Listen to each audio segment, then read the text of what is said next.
Good morning, everyone. Thanks for joining me here on the WITN First Alert Desk at 8 a.m. I'm Gigi Barnett. Hope you're all having a wonderful Thursday morning so far. I know it's pretty rainy out there, and it's going to stay that way throughout the rest of the day. So if you had plans outside, working outside today, probably best to keep it all inside. Jim's going to talk about the rain and what we're expecting throughout the day today, as well as when this rain will kick out, hopefully leading into a very nice weekend ahead. We are getting closer and closer to that weekend. We will talk about the rest of the forecast in just a little bit, but we do have a great story out of Craven County this morning.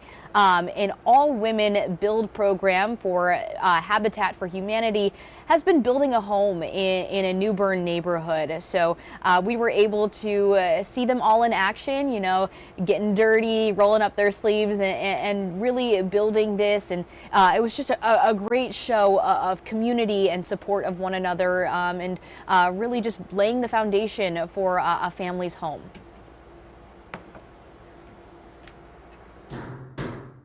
Hammers and saws echoed through the Pembroke neighborhood in New Bern today as volunteers lay the foundation for a family's future by building a new home. This Habitat for Humanity project is being built entirely by a team of women who say the experience is bigger than themselves. I think it's awesome that as women we can show that we can do stuff like this, and you know, some of us have learned little bits and pieces along the way, but it just shows that we can do some other stuff and it's empowering. Officials say this is an important experience for several reasons. And it's just a way to get women together, to work together, to bond together, and to show that there are a lot of other things that they can do together. Also to help out the community and advocate for affordable housing.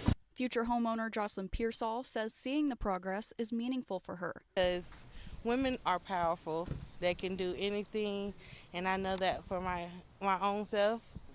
I love seeing all these women come together and having that type of community. She says the home represents both shelter and stability. It means everything to me. It means that my family will have somewhere peaceful and safe and loving to come home to. And as the pieces come together, Pearsall's future is being built through female empowerment and determination. Here we go!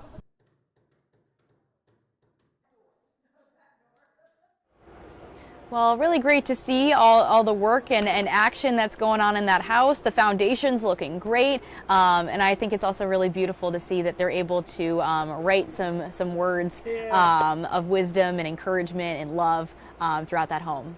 And that's common. You don't realize. I did construction when I was in high school. Okay. And every job we did. That's sweet. There's something Write left your name. by the people that worked on the home. If you dig through it, Hopefully they're all good. Yeah, very Okay.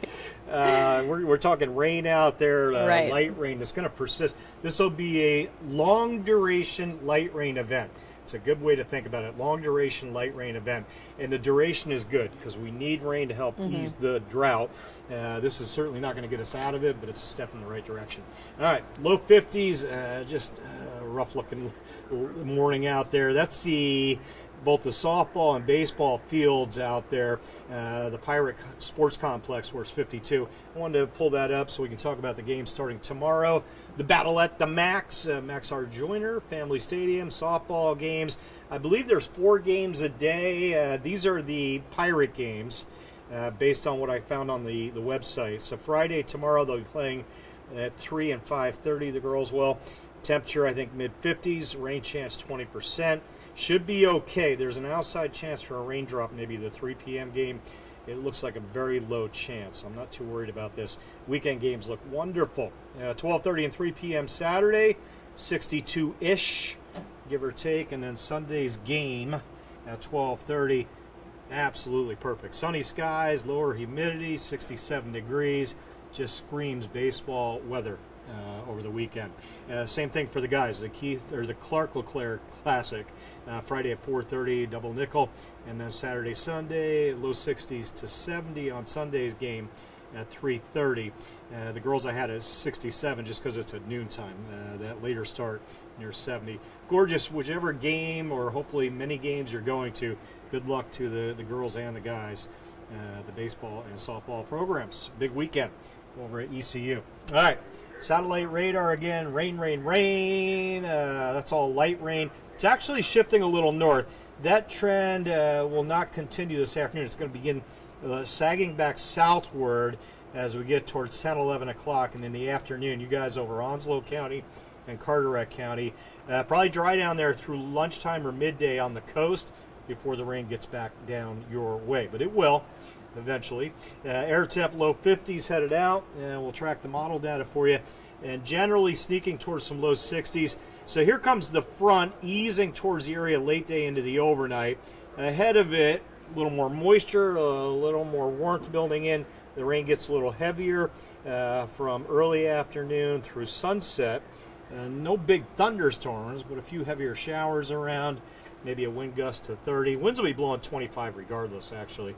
And then tonight, the rain kind of gets stuck over the southern counties the way it looks right now. Front kind of loitering, loitering around out there with the rain along the coast. Spotty stuff inland. Tomorrow morning, still some rain dancing around through about lunchtime. And then it looks like we'll kick it out of here tomorrow afternoon. The data I'm showing you, there's good agreement among most of the weather models, we call them, showing the drying conditions tomorrow afternoon. And I'm emphasizing that because of the data I just showed you for the softball and baseball games. They should be okay. And then the weekend, we look real good. Clouds thinning Friday night into Saturday, some 30s early Saturday. And then with that sunshine, a sunnier forecast starting to build on Saturday, we should be able to get well into the 60s, mid-60s Saturday afternoon. And that'll be a 70, maybe a 71, even a 72 on Sunday. Good stuff. All right, add all the rain up that I just showed you over the next 18 hours or so, and we should end up close to 1 inch most areas. Those numbers look a little low to me. I think we'll be closer to 1 inch, maybe an inch plus many areas before it all wraps up. Good rain for us. Cool, wet, breezy again today with the low 60s this afternoon. On the coast, generally in the 50s later today. There's that wind I mentioned, 15 gusting 25 this afternoon. Watch tomorrow. North wind coming in tonight, tomorrow morning. That's your cold front, easing to the coast as we hit sunrise into the afternoon. And again, that'll push the rain southbound and cool the air temps a little bit as well to the mid-50s tomorrow. All right. 8-day forecast, a lot of stuff going on this 8-day. Wet, breezy today, 90% chance of rain. We'll taper that to 70-80% tonight.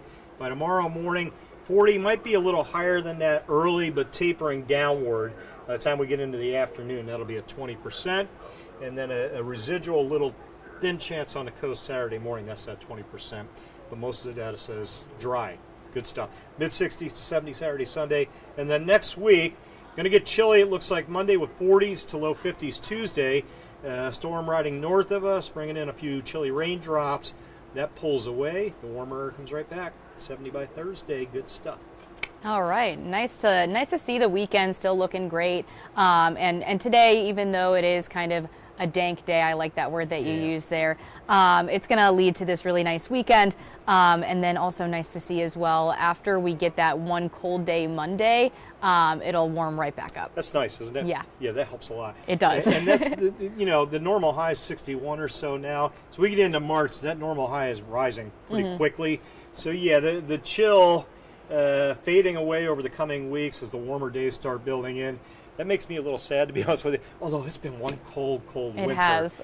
We're all ready for it to be over. Yeah, I've said it many times, but I'll say it again. I'll take 35 over 90 every day of the week, personally.